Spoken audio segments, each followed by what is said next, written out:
Hello, and welcome to Global English Talk, the podcast where we bring you inspiring stories to improve your English skills. I'm Emma, and in today's episode, we'll practice English shadowing. Shadowing is a great technique where you listen to the story, repeat the sentences aloud, and try to match the rhythm and pronunciation. It's a fun way to improve both listening and speaking skills, so don't worry if it's hard at first. Just keep practicing.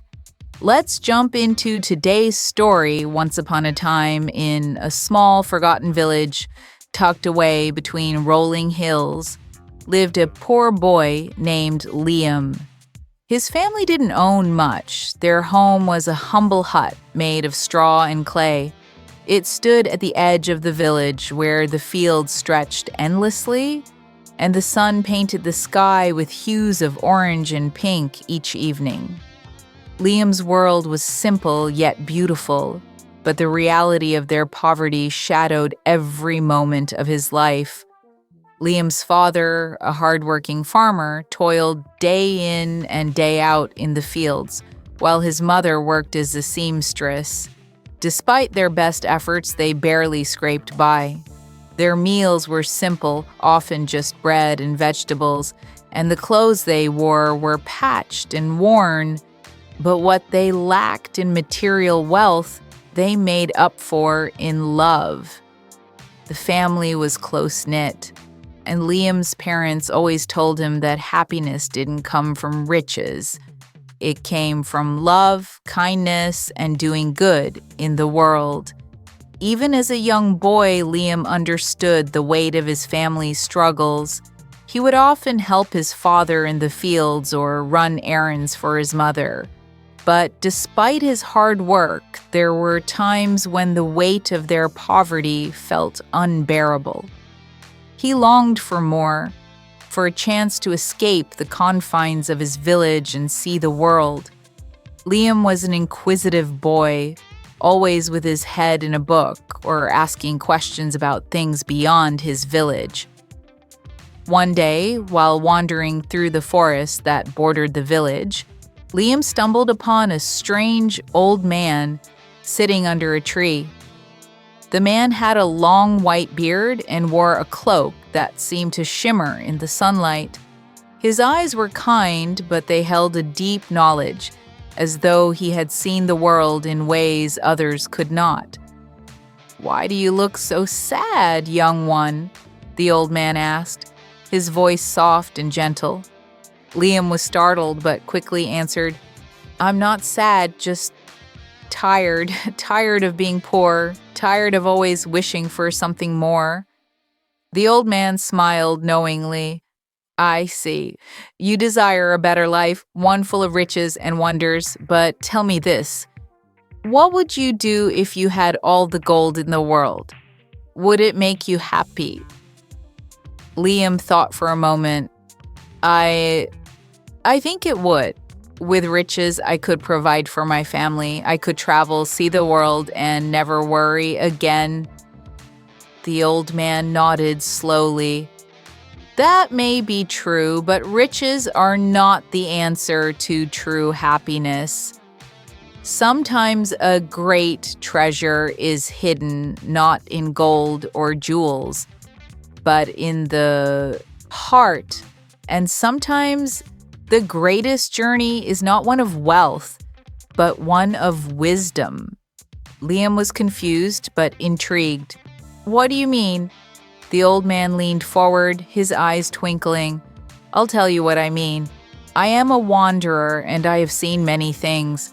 I have met kings and beggars, and I've learned that the richest man in the world is not the one with the most gold, but the one who is rich in kindness, courage, and curiosity." Liam felt a spark of hope inside him. "But how can I become like that? How can I be rich in those things?" The old man smiled. "You must go on a journey not to find gold, but to discover what truly makes a person rich. Seek knowledge, seek kindness, seek courage, and you will find the treasure you seek. With that, the old man stood, his cloak swirling around him like a cloud. "Go now, young one. The world is waiting for you." Liam was left standing alone under the tree, feeling both confused and inspired. He returned to his village that evening, but the encounter with the old man stayed in his mind. He wondered if there was more to life than what he had known. He decided that he would take the old man's advice to heart, though he didn't fully understand it. In the coming days, Liam worked even harder in the fields, but he also began asking more questions. He asked his mother about the world beyond their village, about the stories she had heard of faraway lands. He asked his father about the stars and the seasons, about the cycles of nature and the mysteries of the earth. He devoured every book he could find, learning about science, history, and philosophy. He was hungry for knowledge, and in doing so, he began to grow wiser, not in a worldly sense, but in the sense that he started to understand what really mattered. As Liam grew older, his thirst for knowledge deepened. He would often visit the village's library, an old building filled with dusty books that no one seemed to care for. But to Liam, it was a treasure trove of wisdom. The more he learned, the more he realized that the world was vast and that there was so much more to it than he had ever imagined. One day when Liam was 16, the village was struck by a terrible drought. The crops withered and the villagers struggled to find enough food to survive. Liam's family was hit especially hard. His father's health began to decline, weakened by the endless labor in the fields under the scorching sun. Liam's mother worked tirelessly to mend clothes and find any way to make a little extra money, but it wasn't enough. It was during this time of hardship that Liam remembered the words of the old man. "The richest man is the one who is rich in kindness, courage, and curiosity." Determined to help his family and his village, Liam took it upon himself to find a solution. He remembered that in one of the books he had read, there was a story about an ancient method of water conservation used by civilizations in the desert. The technique involved digging deep wells to tap into underground water sources and creating irrigation systems to bring water to the crops. Liam shared his idea with the village elders. At first, they were skeptical. They had never heard of such a method and were unsure if it would work. But Liam's passion and determination were infectious. He convinced them to give it a try.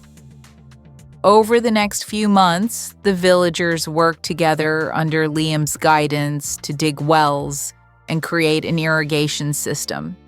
It wasn't easy, and there were many challenges along the way, but Liam never gave up. His courage, his willingness to learn, and his kindness toward others kept the project moving forward. Finally, after months of hard work, the water began to flow, and the crops began to grow. The village was saved, and in that moment, Liam realized something profound. The true treasure wasn't the gold he had once imagined. It was the knowledge he had gained, the kindness he had shown to others, and the courage to face the impossible. The village celebrated Liam's success, and he was hailed as a hero. But Liam didn't see himself as a hero. He simply saw himself as someone who had been willing to learn, to grow, and to help others. And in that, he had found the greatest wealth of all. Years passed, and Liam's reputation as a wise and compassionate man spread far and wide. He traveled to many villages, teaching others the lessons he had learned. He never sought fame or fortune, Instead, he sought to spread the knowledge that had saved his village and his family. He became a symbol of what could be accomplished when a person was rich in kindness, courage, and curiosity. And so the poor boy from the humble village became a man who had found the greatest treasure of all, not in gold, but in the richness of his heart and the wisdom he shared with the world.